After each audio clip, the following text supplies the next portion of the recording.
नमस्कार, आपके साथ मैं हूं संभव गुप्ता। आपकी बात मध्य प्रदेश में आपका बहुत स्वागत है। मध्य प्रदेश में कल दूसरे चरण के मतदान के लिए नामांकन का आखिरी दिन है और आज बीजेपी प्रदेश अध्यक्ष वीडी शर्मा ने खजुराहो से अपना नामांकन भर दिया। इस मौके पर वीडी शर्मा ने कहा कि इस बार हर बूथ कांग्रेस मुक्त करना है। 6 अप्रैल को स्थापना दिवस पर बीजेपी बड़ी संख्या में कांग्रेस कार्यकर्ताओं को भारतीय जनता पार्टी में शामिल कराएगी और वहीं वीडी शर्मा ने कांग्रेस को गुलामी का आखिरी प्रतीक बताया। इस पलटवार में कांग्रेस ने कहा कि डरने वाले और अपने कुकर्मों को छिपाने वाले जो नेता हैं वो बीजेपी में जा रहे हैं।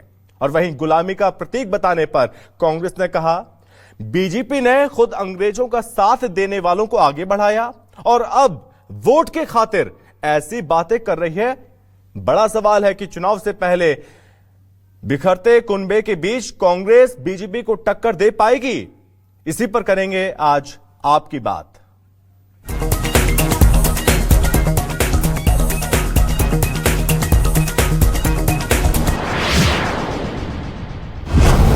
और साथ ही बयानबाजी खूब हुई, वार पलटवार हुआ।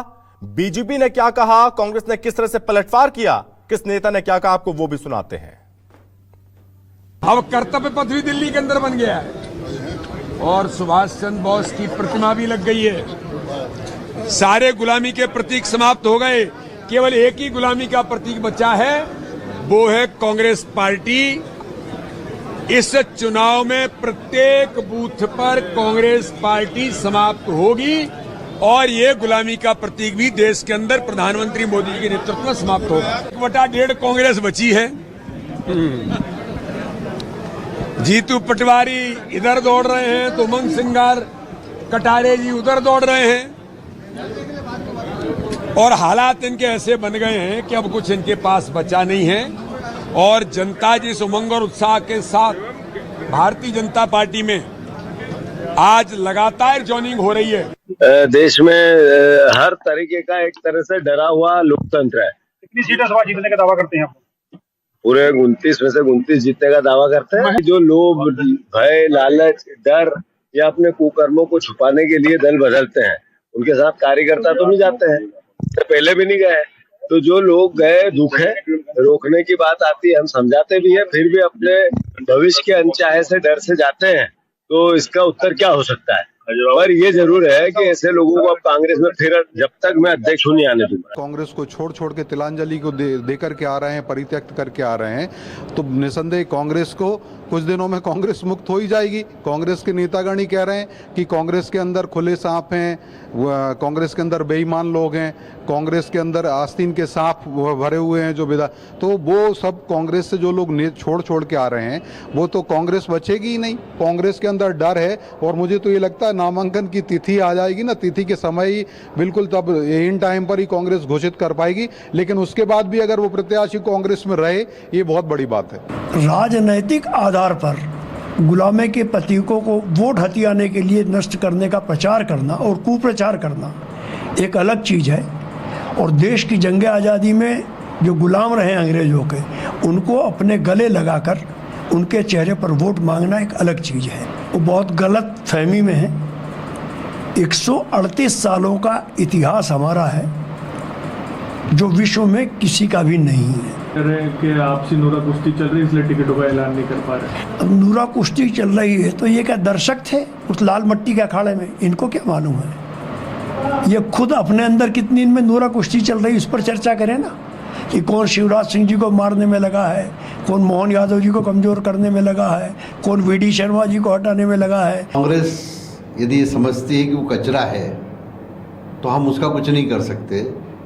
कांग्रेस यदि वो समझती है कि हम नाकारा हैं तो हम कुछ नहीं कर सकते। लेकिन जो लोग भारतीय जनता पार्टी की रीति नीति, शासन पद्धति, जन कल्याणकारी, गरीब कल्याणकारी कामों और हमारे विचारधारा से प्रेरित होकर आ रहे हैं, हमारे पास बहुत सारे प्रस्ताव विचाराधीन हैं कांग्रेस के नीचे से लगाकर ऊपर तक के कार्यकर्ताओं के। यदि वो उस ऐतिहासिक दिन पर पार्टी ज्वाइन करें, रोज़ ज्वाइन कर रहे हैं उस दिन पूरे प्रदेश में अलग अलग स्थानों पर ज्वाइन करेंगे तो उसमें कोई आश्चर्य की बात नहीं है। एक ऐसी चर्चा है मध्य प्रदेश में कि 6 अप्रैल को बीजेपी कांग्रेस बनने के लिए जा रही है पूर्ण रूप से। बहुत बहुत बधाई कांग्रेस बनने के लिए, और जल्दी करें क्योंकि इन्हीं नेताओं के कारण तो पिछले 3 चुनाव से कांग्रेस पार्टी हार रही है, और हमें भी अब नई पार्टी बनानी है। थोड़ा डेमोक्रेटिक स्पेस नए लोगों के लिए कायम करना है, तो ले जाएं गीला कचरा सूखा कचरा ले जाएं, अपने यहाँ कोई दिक्कत नहीं। तो ऐसे में आज के बड़े सवाल है कि चुनाव से पहले कांग्रेस में पतझड़ जारी है। 6 अप्रैल को कांग्रेस को झटका लगेगा भारी। सवाल है, बीजेपी ने कांग्रेस को बताया गुलामी का आखिरी प्रतीक, बीजेपी इस बार हर बूथ पाएगी क्या जीत? साथ ही सवाल ये, कांग्रेस बोली डरपोक छोड़ रहे अपना घर, बीजेपी के हथकंडों का नहीं होगा कोई असर। और साथ में सवाल यह भी है कि मध्य प्रदेश में चुनाव से पहले जोड़ तोड़ असीमित है। 4 जून को किसका सही बैठेगा गणित, ये बताएगी जनता, क्योंकि जनता ही फैसला करेगी किसके वादों में दम है और किसके नेताओं ने जोर लगाया है। हालांकि इस वक्त जिस तरह के हालात दोनों ही दलों में देखने को मिल रहे हैं, इस बीच नूरा कुश्ती हर जगह देखने को मिल रही है, और ये महत्वपूर्ण आज के सवाल।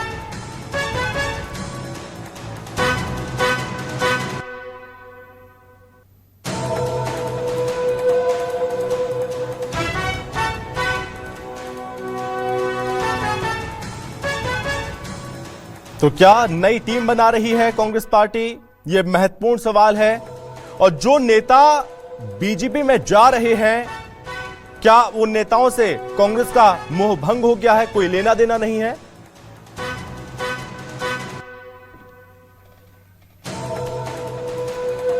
तो महत्वपूर्ण सवालों के साथ इस चर्चा की शुरुआत करेंगे। सबसे पहले हमारे साथ मेहमान जुड़ रहे हैं, आपका परिचय करवाते देते हैं। हमारे साथ जुड़ रहे हैं शैलेंद्र पटेल हैं, मुख्य प्रवक्ता है कांग्रेस के, पूर्व विधायक हैं। शैलेंद्र जी, बहुत स्वागत है सर आपका।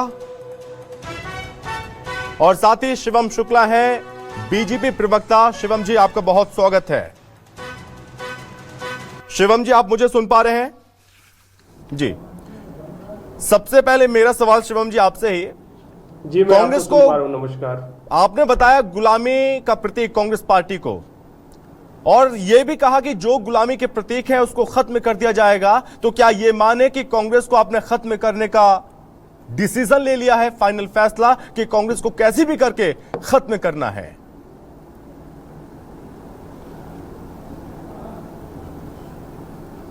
देखिए, लोकतंत्र में कोई भी फैसला हम नहीं लेते, हम जनता के प्रतिनिधि हैं। जो भी जन भावना होती है वो हमारे श्रीमुख से बाहर आती है, और स्वाभाविक तौर पर हम भी जन आकांक्षा और जन भावना को ही लोगों के सामने रखने का काम करते हैं। प्रधानमंत्री जी ने, चूंकि हम आजादी के अमृत काल में हैं, जहां अब विगत वर्ष से 2047 तक हमें अपना एक लक्ष्य तय करना है कि हम आने वाले 25 वर्षों में जब आजादी की अपनी वर्षगांठ मनाएंगे 100वीं, तो क्या हमारा देश होगा।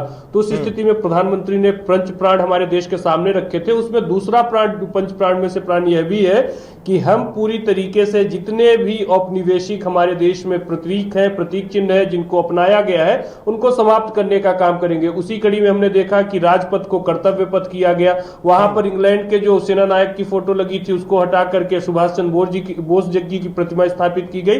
इस प्रकार के अनेकों निर्णय लिए जा रहे हैं जो औपनिवेशिक मानसिकता को समाप्त करते हुए एक स्वदेशी और आत्मनिर्भर भारत की परिकल्पना को साकार करने वाले निर्णय प्रधानमंत्री जी और भारतीय जनता पार्टी की सरकार के द्वारा लिए गए हैं। लेकिन चूंकि कांग्रेस पार्टी आज भी उसी मानसिकता में उलझी हुई है, आज भी उसको औपनिवेशिक चीजें ज्यादा पसंद आती हैं, और स्वाभाविक तौर पर वास्तव में सही अर्थों में हम तभी गांधी जी और तमाम उन स्वतंत्रता सेनानियों को सच्ची श्रद्धांजलि दे पाएंगे जब कांग्रेस देश से समाप्त हो जाएगी। और मध्य प्रदेश में उसकी शुरुआत भी शुरू हो गई है। हमारे प्रदेश अध्यक्ष जी की सीट पर अपनी हार को देखते हुए कांग्रेस के नेता कार्यकर्ता पलायन करके उस सीट पर हारने का ठेका कहीं ना कहीं समाजवादी पार्टी को दे दिया है, और कांग्रेस पार्टी तो चलती भी ठेके के सिस्टम पर है।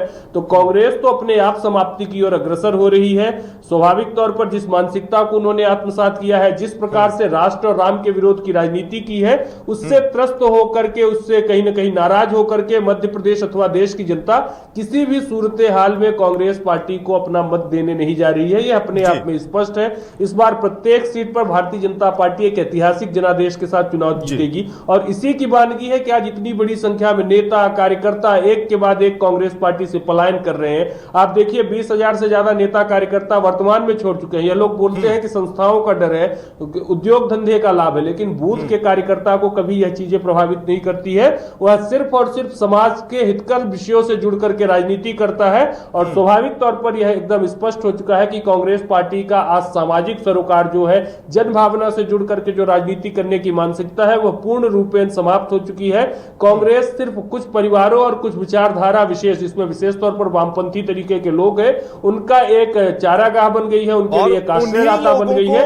ऐसे में यह बेहद आवश्यक है कि ऐसे संगठन को जो कल तक पानी पी पी के कोसा करते थे, उन नेताओं को अपनी पार्टी में ले रहे हैं ससम्मान। बता देते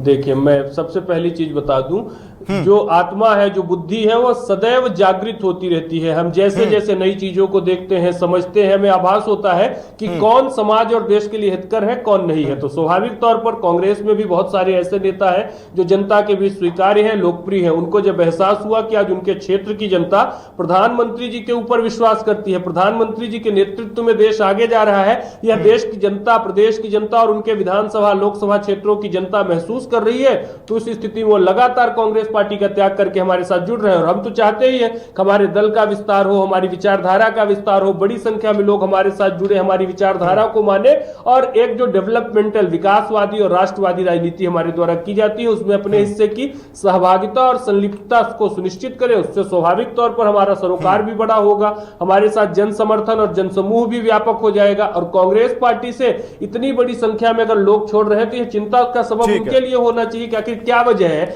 यहां मध्य प्रदेश में हमारी सरकार कोई पहली बार, ठीक है, आपने बहुत अच्छी बात कही कि आप दल का विस्तार करना चाहते हैं, लेकिन ऐसे में महत्वपूर्ण सवाल यह भी खड़ा होता है कि जो वर्षों से कांग्रेस में रहे, कांग्रेस की सेवा कर रहे थे, विचारधारा की लड़ाई थी, वो अचानक से पाला बदल लेते हैं। उनका विचारधारा जो परिवर्तन वो कैसे होगा? शैलेंद्र जी, गुलामी के प्रतीक को समाप्त करने की बात कहती है बीजेपी, इसी बीच कांग्रेस का नाम भी लेती है। इंडिया गठबंधन ने यह कसम खाई है कि मिलकर बीजेपी का खात्मा कर देंगे, सत्ता से हटा देंगे। ये कैसे कर पाएंगे फिर आप?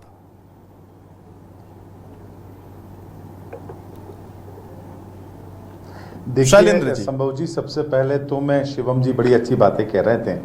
मैं ये कहना चाहता हूं कि वॉशिंग मशीन का उन्होंने जिस तरीके से बात कही कि हमारी वॉशिंग मशीन बहुत अच्छी है, जो भी आएगा, जितना गंदा मैला होगा हम सबको साफ कर देंगे और हमारा विस्तार कर लेंगे।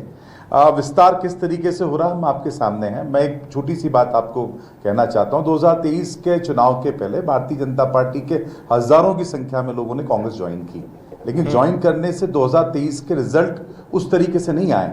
ये चुनाव के समय में ज्वाइन करना, क्यों करना, क्या कारण है, बहुत सारे कारण आप समझते हो, उन सब पे मैं नहीं जानना चाहता हूं। मैं आज का जो मुख्य विषय है जो आपने रखा है कि वी डी शर्मा जी, जो कि भारतीय जनता पार्टी के प्रदेश अध्यक्ष हैं, सांसद हैं, और वो ये कह रहे हैं कि हम कांग्रेस जो कि एक गुलामी का प्रतीक है उसे खत्म करना चाहते हैं। शायद वी डी शर्मा जी ने इतिहास नहीं पढ़ा या वो किस तरीके से पढ़ा, मुझे नहीं समझ सकते हैं। इतिहास में ये बात है और हर आदमी ये जानता है, हर व्यक्ति ये जानता है कि देश की आज़ादी किसने लड़ी, देश का निर्माण किसने किया। सन 1947 के बाद में जो देश का निर्माण हुआ, आज अभी शिवम 100 साल की बात कर रहे थे, तो 2550 और 75 साल जो आए हैं वो कहीं न कहीं जो हमारे देश के नागरिकों ने, और कांग्रेस पार्टी अधिकतर समय उस समय सरकार में रही थी, उन सबके प्रयासों के कारण हुए हैं। और आज आप कांग्रेस को अगर गुलामी का प्रतीक बता रहे हैं तो ये आपकी संकीर्ण मानसिकता बता रही है। किस तरीके से गुलामी का प्रतीक हुआ कांग्रेस पार्टी का होना, ये आप कहीं से कहीं तक, क्योंकि इतना दंभ और इतना घमंड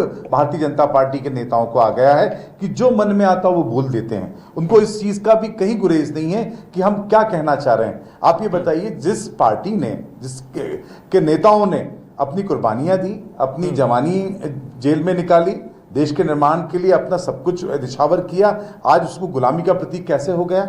क्या आपके दल ने, ये सवाल उठता है कि जो भी जहां से आप आए हैं अधिकतर लोग, उस समय आजादी की लड़ाई में कहां थे?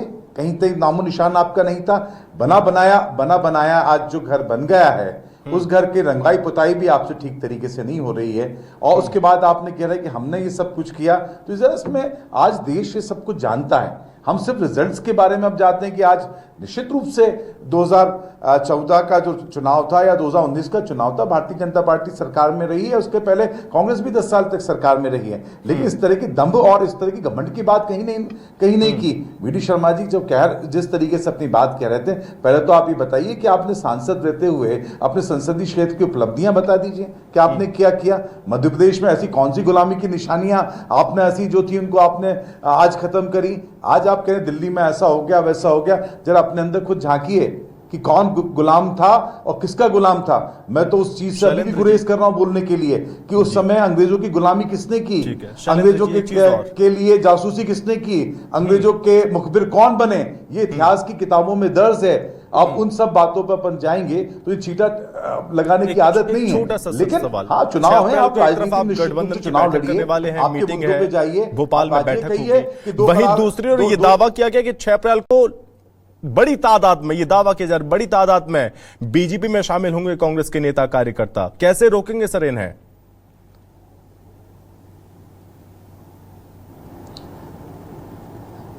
देखिए, अभी मुकेश नायक जी ने बड़ी अच्छी बात कही है कि किस तरीके से मैं वो कचरे और की बात मैं मेरे मुंह से नहीं कहना चाहता हूं। भारतीय जनता पार्टी के नेता कह रहे हैं अलग अलग समय में, गीला कचरा, अच्छा कचरा, मेडिकल कचरा, कहीं और कहा जाता है किसी और बात में कि 15 साल में बीजेपी वालों को कुछ नहीं हुआ तो ये क्या कर लेंगे।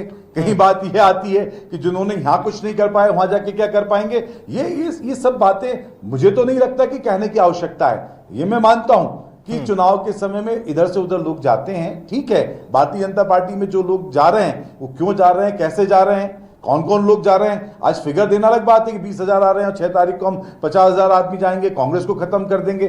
कांग्रेस शैलेंद्र जी, जो कांग्रेस से बीजेपी में जा रहे हैं उन्हें कचरा बता दिया, लेकिन जो बीजेपी से कांग्रेस में आ रहे हैं वो कचरा नहीं है क्या? देश की आजादी दिलाई है, देश का निर्माण किया, वो कचरा नहीं है क्या जो बीजेपी से कांग्रेस में आ रहे हैं? कचरे की बात हमने वो यूजफुल है आपके लिए? कचरे की बात हमने, ये तो जो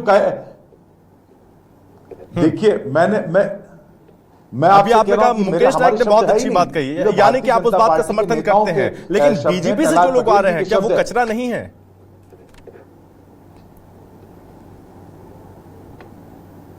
नहीं, मैं आपसे फिर क्या कह रहा हूं संभव जी, मैंने ये नहीं कहा, मैंने किसी और व्यक्ति की बात कोट करी है कि वो किस तरीके से आए हुए लोगों का सम्मान कर रहे हैं, जो आ रहे हैं उनको कचरा बता रहे हैं, और एक तरीके से कह रहे हैं कि हम विस्तार कर रहे हैं। तो कचरे को लेकर आप विस्तार करेंगे तो वो तो कूड़ा करकट ही बनेगा ना।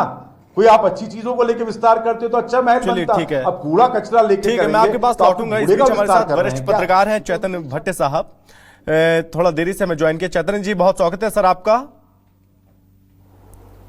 नमस्कार जी चैतन्य जी, सबसे पहले मैं आपसे समझना चाहूंगा, जो वी.डी. शर्मा ने बयान दिया, गुलामी का प्रतीक कांग्रेस पार्टी को बताया, ये चीज भी, और साथ ही सवाल रहेगा कि कांग्रेस को नए कार्यकर्ताओं को खोजना कितना चैलेंजिंग होगा, क्योंकि चुनाव स्तर पर है और जो नेता, जो कार्यकर्ता पार्टी छोड़कर बीजेपी में जा रहे हैं, ऐसे में संगठन में कितना असर बीजेपी में पड़ेगा?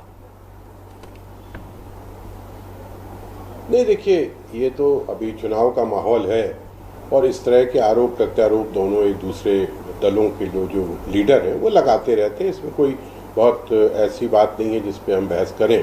अगर उन्होंने गुलामी का प्रतीक बताया है तो आपके जो कांग्रेस के प्रवक्ता हैं उन्होंने उसका स्पष्टीकरण दे दिया कि कौन गुलामी का प्रतीक है और किसने आज़ादी की लड़ाई लड़ी। दिक्कत क्या हो रही है कि जो कांग्रेस का हाईकमान है उसकी पकड़ धीरे धीरे कम होती जा रही है, और इसके कारण जब वो निर्णय नहीं ले पाता है तो फिर लोगों में छटपटाहट होती है।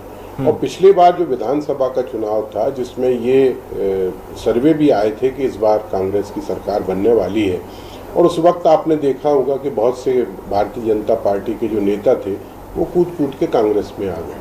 दरअसल राजनीति का स्तर इसलिए विकृत हो चुका है कि हर व्यक्ति सत्ता के साथ रहना चाहता है, और अगर भारतीय जनता पार्टी इस बार 400 पार की बात कर रही है और मध्य प्रदेश में 29 सीटें जीतने का दावा कर रही है या संकल्प ले रही है, तो कांग्रेस के नेताओं को ये लगता है कि भाई वहां पर जाना हमारे लिए ज़्यादा मुफीद होगा, क्योंकि कांग्रेस का भी अस्तित्व जो है वो संकट में है। और उसके पीछे कारण यही है कि जो अभी मुद्दे उठाए जा रहे हैं कांग्रेस के द्वारा या उनके गठबंधन के द्वारा, वो इसमें कोई संदेह की बात नहीं है कि वो तमाम मुद्दे जो हैं वो जनता से जुड़े हुए हैं। चाहे वो महंगाई का मुद्दा हो, बेरोजगारी का मुद्दा हो, महिला सुरक्षा का हो, पेट्रोल का हो, आर्थिक नीति का हो, ये तमाम मुद्दे जनता से जुड़े हैं। लेकिन इसके साथ साथ एक जो शीर्ष नेतृत्व ने भूल की थी वो थी रामलला की प्राण प्रतिष्ठा का न्योता ठुकराना, और वो बहुत बड़ा एक मुद्दा है, क्योंकि देखिए भारत में भगवान राम के प्रति अगाध श्रद्धा है और ये धार्मिक ध्रुवीकरण जिस तरह से भारतीय जनता पार्टी ने किया, और वो तो बहुत बरसे से कहते आ रहे थे कि हम राम मंदिर बनाएंगे। सुप्रीम कोर्ट के आदेश पे राम मंदिर का निर्माण हुआ, लेकिन निश्चित तौर पे उसका श्रेय भारतीय जनता पार्टी ने ले लिया, क्योंकि भारतीय जनता पार्टी का जो प्रचार तंत्र है वो बहुत मजबूत है। कांग्रेस इसके सामने कहीं एक छोटा सा सवाल चैतन्य जी आपसे, सबसे बड़ा जो फायदा होता है, ठीक है चैतन्य जी आपसे एक छोटा सा सवाल कि एक तरफ कचरा बता देना अपने ही नेताओं को, कार्यकर्ताओं को, आपको नहीं लगता कि ये कांग्रेस नेताओं का, कार्यकर्ताओं का जो अपेक्षित हो रहे हैं या जिनकी बातें नहीं सुनी जा रही हैं उनका अपमान है? और दूसरी चीज इसमें यह भी कि जो जिस तरह के बयान जीतू पटवारी दे रहे हैं या फिर अन्य नेता इन्हें कचरा बता रहे हैं, ये बौखलाहट है या फिर लगता है कोई फर्क ही नहीं पड़ता? नहीं, देखिए मुझे तो लगता है कि कांग्रेस को इससे कोई फर्क पड़ता ही नहीं है, क्योंकि जिस तरह से शुरुआत हुई थी नेताओं के जाने की, अगर उसी समय इस पार्टी के जो शीर्ष नेतृत्व है अगर लोगों को संभाल लेते या जो प्रादेशिक नेतृत्व लोगों को संभाल लेता, तो मुझे लगता है कि इतनी बड़ी संख्या में लोग नहीं जाते। लेकिन इसके साथ साथ हमको ये भी देखना पड़ेगा कि जिस तरह से आयातित लोगों को सम्मान दिया जा रहा है भारतीय जनता पार्टी में, एक तरफ सम्मान भी दे रहे हैं, आप टिकटें भी दे रहे हैं, उनको पद भी दे रहे हैं, दूसरी तरफ उनको ये भी बताया जा रहा है, वरिष्ठ नेता है प्रहलाद पटेल, उनका कहना है कि ये तो कचरा है, 3 तरह के कचरे के डिब्बे हैं, गोपाल भार्गव कह रहे हैं पके हुए बेर हैं। तो आप ये समझ लीजिए कि इस तरह की जो भ्रम की स्थिति है कि एक तरफ आप सम्मान की बात कर रहे हैं कि हम उनको पर्याप्त सम्मान देंगे, दूसरी तरफ आप उनको कचरा भी बता रहे हो। तो कांग्रेस का जो अपना सोचना है कि भाई हमारे यहाँ से जो चला गया उसको हम कचरा ही मान लें, क्योंकि वो कोई काम का तो था नहीं। लेकिन अगर भारतीय जनता पार्टी उनको ले रही है तो उसको कम से कम ये स्वीकार करना चाहिए कि ये कचरा नहीं, हमारे लिए बहुमूल्य है ये जो भी नेता आ रहे हैं। अभी आप देखिए कि बड़ा ही निराशा की स्थिति है भारतीय जनता पार्टी के पुराने नेताओं में।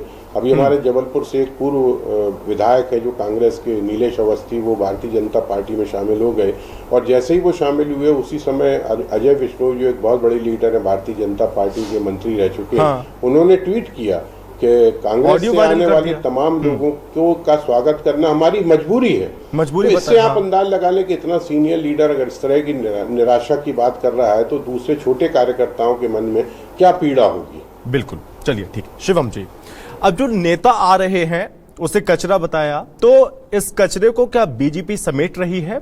दूसरी चीज ये भी कि जो नेता आ रहे हैं उनका हृदय परिवर्तन कैसे हो रहा है? इतने समय की विचारधारा बीजेपी में आने के बाद क्या वो विचारधारा पलट जाएगी? क्या बीजेपी की विचारधारा तुरंत आ जाएगी, या फिर ये नेता चुनाव के बाद यूज एंड थ्रो साबित होंगे?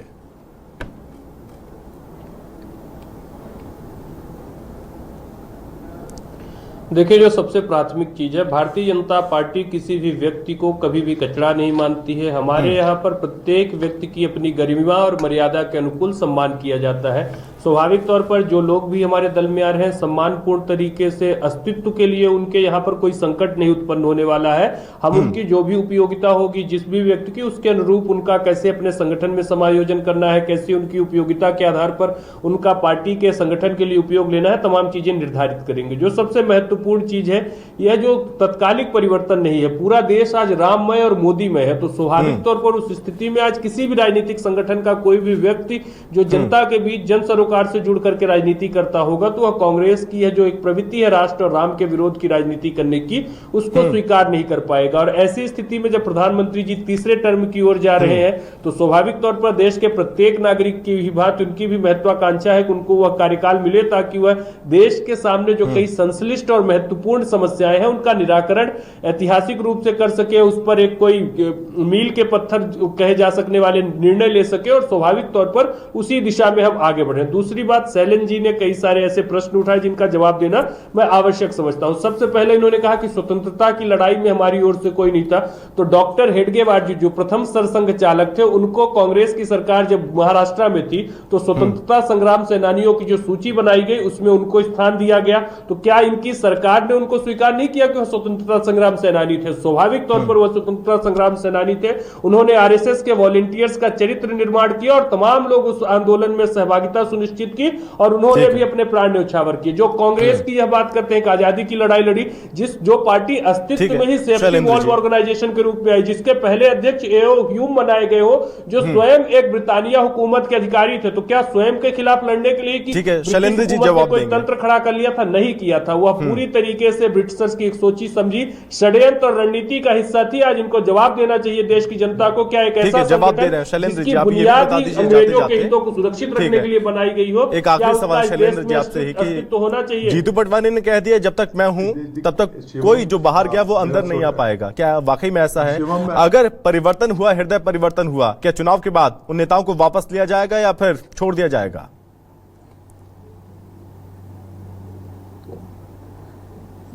देखिए, प्रदेश अध्यक्ष जी ने कहा होगा तो सोच समझ के कहा होगा, और लेकिन जो अगर चुनाव के समय जो कि एक तरीके से राजनीतिक रण होता है उस समय मैदान छोड़ के जाएगा तो निश्चित रूप से उन भगोड़ों को पार्टी में नहीं लिया जाएगा, ये उन्होंने कहा। मेरे छोटे भाई शिवम ने कहा तो मैं ये कहना चाहता हूं, निश्चित रूप से एओयूम ने कांग्रेस की स्थापना की थी, लेकिन क्या आप डिनाई कर रहे हैं कि कांग्रेस ने आजादी की लड़ाई नहीं लड़ी? इसको तो कोई नहीं मना कर सकता। और निश्चित रूप से मैं बिल्कुल बीच में नहीं बोला, जरा शांति से सुनो, कोई बात नहीं। देखिए, ये बात कोई भी नहीं नकार सकता इस देश के अंदर, अपने दिल पे हाथ रख के बताएं किसने देश की लड़ाई लड़ी, आजादी के बाद देश का निर्माण किसने किया। आज अलग विषय है कि जैसे जैसे प्रजातंत्र मजबूत हुआ, बहुत सी अच्छाइयां बहुत सी बुराइयां आई हैं। उन अच्छाई बुराइयों के परिणाम और दुष्परिणाम हम देख रहे हैं कि आज देश किस दशा और दिशा में जा रहे हैं। खैर, ये तो समय आने वाला समय, किसी को कौन कोसेगा किसको कौन कोसेगा ये तो इतिहास के पन्नों में लिखा जाएगा। लेकिन हम किसी की भी उपलब्धियों को इस तरीके से नकारेंगे या उसको हम आजादी को हम गुलामी से कंपेयर करेंगे जिन योद्धाओं का, तो ये अपमान उन स्वतंत्रता संग्राम सेनानियों का है जिन्होंने कांग्रेस के बैनर तले देश की आजादी के लिए लड़ी है। वी.डी. शर्मा जी, आपको शर्म आना चाहिए। आप इतने वरिष्ठ नेता हैं कि आपको कम से कम अपने शब्दों पर परहेज रखना था। उन स्वतंत्रता संग्राम सेनानियों की लिए थोड़ी भी इज्जत होती तो शायद ये शब्द आप इस्तेमाल नहीं करते। जी ठीक है, मैं आपके पास आ रहा हूं। शिवम जी कुछ कहना चाह रहे हैं? जी जल्दी से बोलिए शिवम जी। देखिए, एक छोटा सा एडिशन है। अगर मुझे यह पूरी आजादी की लड़ाई में एक कांग्रेस का नेता का नाम बता दे जो फांसी के फंदे पर चढ़ा हो, जिसने गोली खाई हो। हम मानते हैं कि विभिन्न धाराओं के लोगों ने, चूंकि उस वक्त देश में सबसे बड़ा पॉलिटिकल स्पेक्ट्रम कांग्रेस पार्टी थी, उस पर अपना विश्वास दिखाया। लेकिन कांग्रेस ने जिस एक संस्थानगत ढांचे के रूप में लगातार अपना क्षय देखा है। सरदार वल्लभ भाई पटेल कांग्रेस की कार्य समिति में प्रधानमंत्री चुने जाते हैं, उसके पश्चात निर्णय को पहली ईवीएम हैकिंग देश की हम देखते हैं जब नेहरू जी प्रधानमंत्री बनते हैं। तो इस प्रकार के प्रसंगों से भरा हुआ है। आज कांग्रेस पार्टी अगर वास्तविकता में जो आजादी के आंदोलन वाली अगर संगठन के रूप में अपनी ख्याति स्थापित करना चाहती है तो बेहद आवश्यक है। ये तो इतिहास की बातें हैं, फिलहाल अभी वर्तमान में रहते हैं। चैतन्य जी, गुटबाजी भी एक बड़ी समस्या है कांग्रेस पार्टी में कि एक तरफ उमंग सिंघा, जीतू पटवारी, एक तरफ कमलनाथ, लॉबी जो तैयार होती है ना, वो लॉबी अभी भी चल रही है। ऐसे में छिंदवाड़ा जो बची हुई सीट है, बड़ी चुनौती है कांग्रेस के सामने। और जो माना जा रहा है कि जो बीजेपी का दाव इसे कह रही है कांग्रेस के, बीजेपी का दाव है, बल्कि ये नजर आता है कि ऐसे में भविष्य की चिंता है ऐसे नेताओं को जो कांग्रेस को छोड़कर भारतीय जनता पार्टी में शामिल हो रहे हैं। चैतन्य जी।